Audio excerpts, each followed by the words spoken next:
नमस्कार, मैं हरप्रीत कौर कानपुर से अपने यूट्यूब चैनल हरप्रीत कौर के ज़ुबानी कविता किस्से कहानी में आप सभी का अभिनंदन करती हूँ। अपने कार्यक्रम यह कहानी हरप्रीत कौर की ज़ुबानी के अगले भाग में। आज की कहानी का शीर्षक है माँ तुम कैसी हो। चलिए सुनते हैं फिर ये कहानी। कहानी की नायिका का नाम है भावना। घर का काम पूरा करके भावना बाहर चली गई। गेट पर लगा बॉक्स खोलकर देखा तो कुछ ऑफिशियल पत्रों के साथ एक बड़ा सा लिफाफा भी पड़ा था। उठाकर देखा तो लिखावट अनजानी सी लगी, पर लिफाफे के ऊपर लिखे एक शब्द ने ध्यान आकर्षित कर लिया। पीले रंग के लिफाफे पर लाल रंग से बड़े अक्षरों में लिखा था सरप्राइज। क्या होगा इसमें? किसी भूली बिसरी सहेली का पत्र या किसी स्नेहिल रिश्तेदार द्वारा भेजा गया कोई शुभकामना कार्ड। सोचते हुए भावना ने लिफाफा खोला तो एक तस्वीर सामने थी। कितनी सुंदर तस्वीर है। तस्वीर देखते ही वो एक विलक्षण अनुभूति से सारोबार हो उठी। तस्वीर में एक माँ की ममता मुखर हो उठी थी। एक सुंदर स्त्री अपने गाल से एक शिशु को सटाए ममतत्व का गर्वमुख पर लिए भाव विभोर हुए जा रही थी। तस्वीर लिए भावना भीतर चली आई। बार बार लिफाफा पलटती वो भेजने वाले का सूत्र पाना चाहती थी, पर नाकाम रही। किसकी होगी ये तस्वीर? बिटिया धरा स्कूल से लौटी तो वो भी तस्वीर देखकर खुश हो गई और उसे ध्यान से निहारते हुए कहा, मम्मी किसने कार्ड भेजा होगा मदर्स डे पर? कल मदर्स डे है ना? पर किसने? अपना नाम पता भी तो नहीं लिखा। और फिर ये कार्ड नहीं है धरा, ये तो कोई पुरानी फ़ोटो लगती है जिसे कलर करवाकर छोटी तस्वीर से बड़ा रूप दे दिया गया है। सच बता, ये तूने ही मुझे भेजा है ना सरप्राइज़ देने के लिए? ओ मम्मी तुम भी ना, मैं तो कल ही तुम्हें अपना गिफ्ट दूंगी, मैं क्यों भेजूंगी आज भला। अपना बैग उठाकर 8 वर्ष की धरा अपने कमरे में चली गई। इस तस्वीर ने भावना के हृदय में बचपन से चुभ रही एक फांस के दर्द को फिर से जागृत कर दिया था। कभी मैं भी तो नन्ही सी बच्ची थी ना, मासूम सी। कैसी रही होगी मेरी माँ? उसकी आंखें डबडबाई। मात्र 2 दिन की ही तो थी वो, जब उसकी माँ ने उससे मुख मोड़ इस नश्वर संसार से विदा ली थी। छोटी सी गुड़िया को सीने से लगाए दुख के अगाध सागर में डूबे उसके पापा भास्कर ने भी जैसे दुनिया से मुख ही मोड़ लिया था। भावना का मातृविहीन बचपन बीतने लगा। जैसे जैसे वो बड़ी होने लगी उसके मन में प्रश्नों के अंबार खड़े होने लगे। पापा, सबके घर में कितने लोग होते हैं? दादा दादी, चाचा, मामा, बहन, भाई। हमारे यहाँ कोई क्यों नहीं है? सबके यहाँ नहीं होते ना बेटा? पर माँ तो होती है ना? कभी कभी वो भी नहीं होती। क्यों पापा? ईश्वर क्यों नहीं? पर क्योंकि ईश्वर नहीं चाहते। ईश्वर क्यों नहीं चाहते पापा? ये तो वही जाने। पापा का मायूस चेहरा देखकर नन्ही भावना चुप हो जाती, पर प्रश्नों की श्रृंखला बढ़ती ही जाती। तुम्हारी माँ को ईश्वर ने अपने पास बुला लिया है। जिन्हें वे प्यार करते हैं ना, उन्हें सदा के लिए अपने पास बुला लेते हैं। पापा की कही इस बात को भावना ने हृदय में गहरे तक उतार लिया था और ऊपर से सागर की तरह शांत दिखने लगी थी। भावना भी कम उम्र में परिपक्व होने लगी थी, पर माँ सदा उसकी सोच में जीवंत रहती। कैसी होगी माँ? रात के घने अंधकार में अपने बिस्तर पर करवटें बदलती वो अक्सर अपनी माँ की कल्पना के कई चित्र बनाती मिटाती। पापा, माँ की एक भी तस्वीर हमारे पास क्यों नहीं है? पूछा भी था उसने एक दिन। पापा का चेहरा गहरी पीड़ा से भर उठा था। उसके सिर पर हाथ फेरते हुए विहल स्वर में उन्होंने बताया था, बेटा जब वो हम दोनों को छोड़कर गई तो मैं गुस्से में पागल सा हो गया। पूरी एल्बम ही फाड़ कर जला डाली। न जाने कैसा जुनून सवार हो गया था। सच कहता हूँ भावना, अगर तू नहीं होती ना तो मैं भी उसी के साथ। नहीं पापा, आप मुझे छोड़कर नहीं जा सकते। पापा से लिपटकर वो फूट फूट कर रो पड़ी थी। बचपन की सीमा लांघकर भावना किशोर अवस्था में पांव धरने लगी तो आस पड़ोस के लोगों में ही रिश्ते तलाशती जीवन के रस में घुलने लगी। पर माँ क्षणिक भर के लिए भी मन मस्तिष्क से नहीं हटी। जैसे जैसे वो बड़ी होती गई पापा ने टुकड़ों टुकड़ों में स्वयं अपना अतीत बेटी के सम्मुख रख दिया। माता पिता का विगत जानकर वो जड़ सी हो गई। भास्कर का बचपन एक अनाथालय में बीता था। प्रताड़नाएं, अभाव और मानसिक संन्यास सहकर किसी तरह कॉलेज की पढ़ाई पूरी की और ईश्वर की कृपा से प्रथम प्रयास में ही वो बैंक की नौकरी में आ गए थे। एक दिन अचानक उनकी मुलाकात अपनी एक सहकर्मी वंदना से हुई और उन्हें लगा जैसे अब किस्मत उन पर मेहरबान होने लगी है। सारी सृष्टि ही मानो उनकी मुट्ठी में समाहित होने को उतावली हो उठी है। इस मुलाकात ने धीरे धीरे प्रगाढ़ रूप ले लिया और दोनों विवाह के अटूट बंधन में बन जाने का निर्णय ले बैठे। पर वंदना के परिवार वालों ने इस रिश्ते को स्वीकार नहीं किया। उच्च कुलीन ब्राह्मण परिवार की बड़ी बेटी थी वंदना और अनाथालय में पले बड़े भास्कर न जात कुल का पता न धर्म का। पहले तो वंदना ने भी परिवार और समाज के सामने आजीवन अविवाहित रहने का प्रण लेकर विवाह करने से इनकार कर दिया था, लेकिन अंततः भास्कर की निश्चल वेदनापूरित आंखों के सामने अपना हृदय हार बैठी थी और इस विवाह से मायके से हमेशा के लिए उसके संबंधों पर विराम लग गया था। भास्कर ने अथक प्रयास किया था इस नाते को जोड़ने का, परंतु असफल रहे थे। तुम अब हमारे लिए जीवित नहीं रही, तुम्हारा श्राद्ध कर्म हम संपन्न कर चुके हैं लड़की। वंदना के पिता और दोनों बड़े भाइयों का क्रोध 7वें आसमान पर था। देरी पर बिलखती माँ और छोटी बहन को पीछे छोड़कर वंदना पति के साथ हृदय पर भारी घाव लिए लौट आई थी। भास्कर ने प्रेम की खुशियों से उसका दामन भर दिया था, पर नीति तो कुछ और ही चाल चलने वाली थी। बच्ची का जन्म का उल्लास भी दोनों अच्छी तरह मना नहीं पाए थे कि अचानक अत्यधिक रक्त स्राव के कारण दूसरे ही दिन संध्या काल में वंदना भास्कर के जीवन में अंधकार छोड़कर चली गई। नन्ही बेटी को कलेजे में अमूल्य निधि की भांति सहेजे भास्कर पाषाण प्रतिमा में बदल गए थे। वंदना गई तो वो शहर ही छोड़ दिया भास्कर ने। तबादला करवाकर पटना चले गए, बनारस से कोसों दूर। भावना को पिता का इतना प्यार मिला कि उसकी मुट्ठी छोटी पड़ने लगी। उसकी हर इच्छा का उत्तर हाँ होता था। क्या मैं एक बार भी ननिहाल नहीं जा सकती पापा? उसके इस भावपूर्ण प्रश्न का उत्तर भी पापा ने पहली गाड़ी से बनारस ले जाकर दिया था। ननिहाल के वैभव का सूचक भवन का द्वार खुला तो संवेदना की अपार भेंट मन में समेटे आनंद मगन भावना जैसे आकाश से गिरी। तुम यहाँ क्यों आए हो? उसके नाना का कठोर स्वर वातावरण को भी जड़ बना गया था। तभी पीछे से आकर एक युवती ने भावना को कलेजे में भींच लिया था। भीतर चलो अर्चना, हमारा इनसे कोई रिश्ता नहीं। एक कठोर स्वर और गूंजा था। मन पर भारी बोझ लिए पिता पुत्री लौट आए थे और माँ की एक तस्वीर मांगकर लाने की भावना की मासूम इच्छा धूमिल हो गई थी। मात्र 8 वर्ष की उम्र में उससे गहरा धक्का मिला था। फिर समय अपनी गति से अविराम चलता रहा। स्नातक की पढ़ाई पूरी करने पर उसका विवाह विजय के साथ संपन्न हो गया और वह पिता का घर छोड़कर पति के घर आ गई।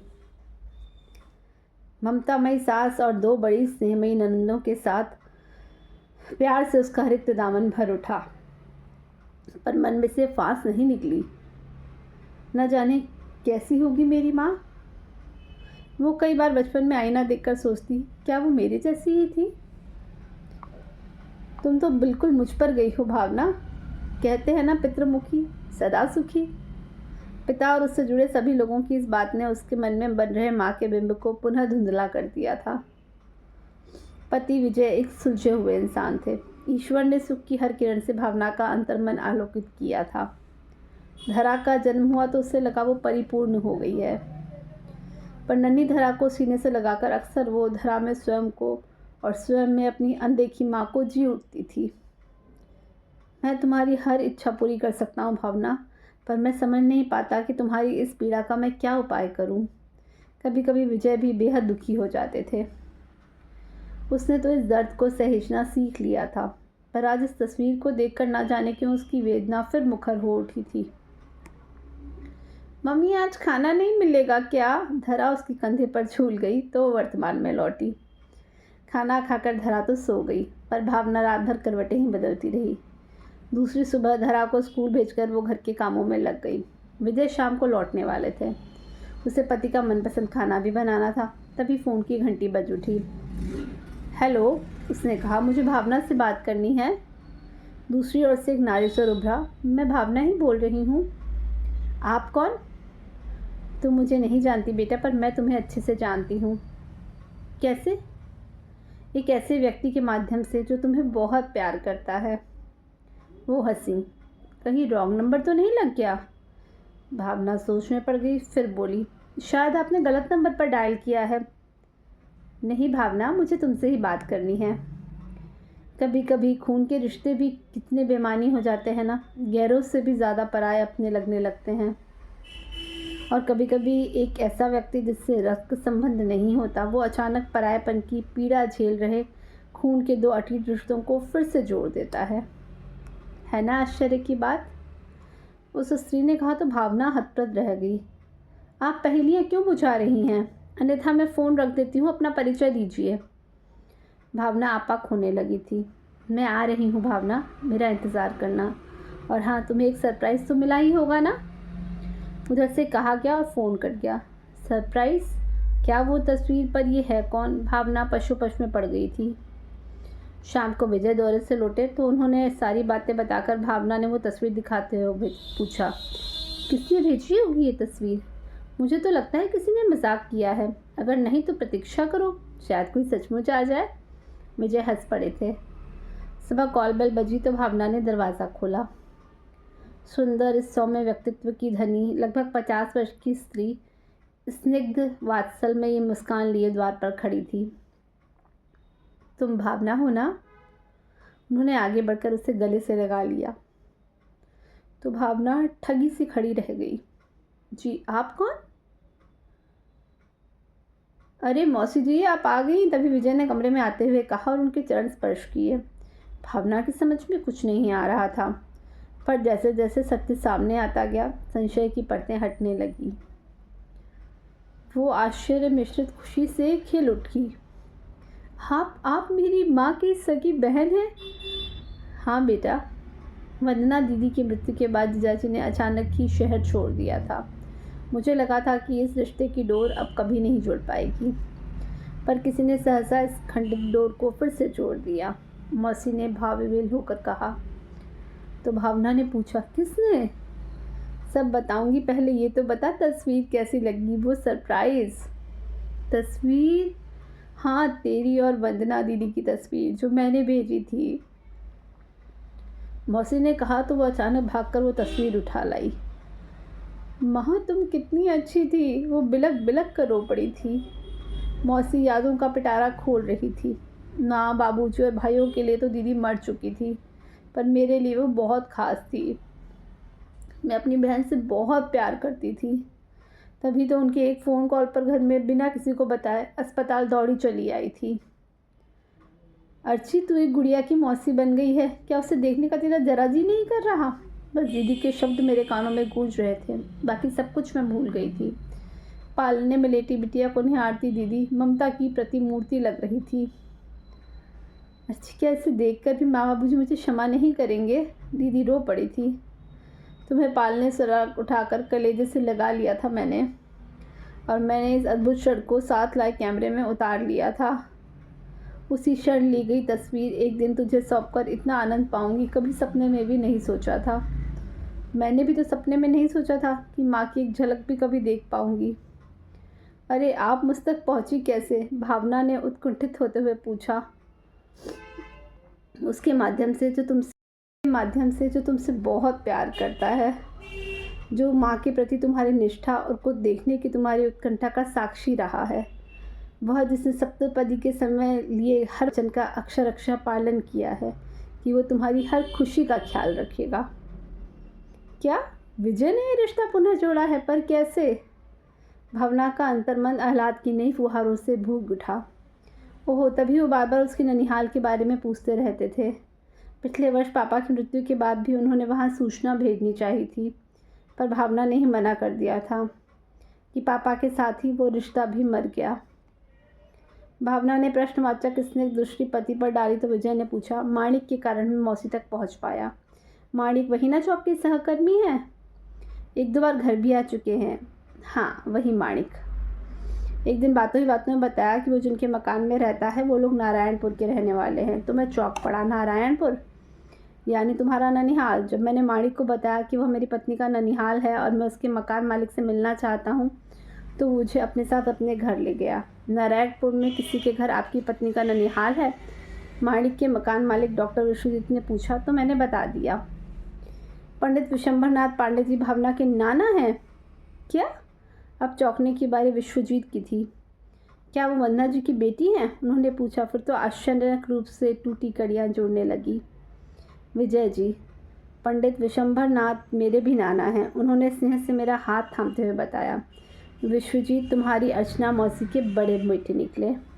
और जिस दिन विश्वजीत और माणिक साथ दामाद जी मेरे घर आए, वो दिन मेरे जीवन का एक अद्भुत दिन था। और मेरे दामाद ने मांगा भी तो क्या, अपनी पत्नी के लिए उसकी माँ की एक तस्वीर, और कहे आत्मा की गहराइयों तक उतरने वाले शब्द। रक्त संबंध की जड़ें आत्मा से जुड़ी होती हैं मौसी जी, ये कभी टूट ही नहीं सकती।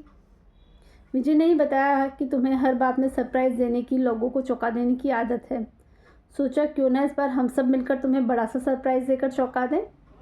बस बन गया प्लान, तुम्हें पता भी नहीं चला और मैं सरप्राइज़ बनकर आ गई तुम्हारे घर। मौसी ने हंसते हुए बताया। तो भावना भाव विभोर होकर बोली, सरप्राइज़ नहीं, सरप्राइज़ गिफ्ट कहिए मौसी जी। आपका आना मेरे जीवन में किसी उपहार से कम है क्या? अभी और सरप्राइज़ बाकी है, लीजिए, अपने भाई भाभी से भी मिल लीजिए। कहते हुए माणिक ने विश्वजीत और उनकी पत्नी के साथ कमरे में प्रवेश किया तो भावना की प्रसन्नता का पारावार न रहा।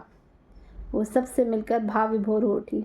मैं हृदय से आपकी आभारी हूँ, आपके कारण ही मुझे फिर से परिवार का सुख मिल सका, भावना ने बीके कंठ से कहा। तो माणिक बोल पड़ा, नहीं भावना जी, जब मन में किसी बात को लेकर दृढ़ निश्चय कर लिया जाता है ना, तो मार्ग ज़रूर मिलता है।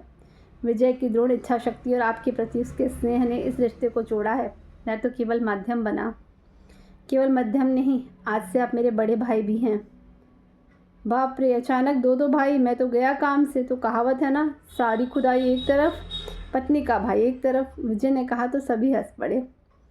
रिश्तों की सौंधी सुगंध से कमरा भर उठा। एकांत के क्षणों में विजय ने पूछा, अब तो खुश हो ना?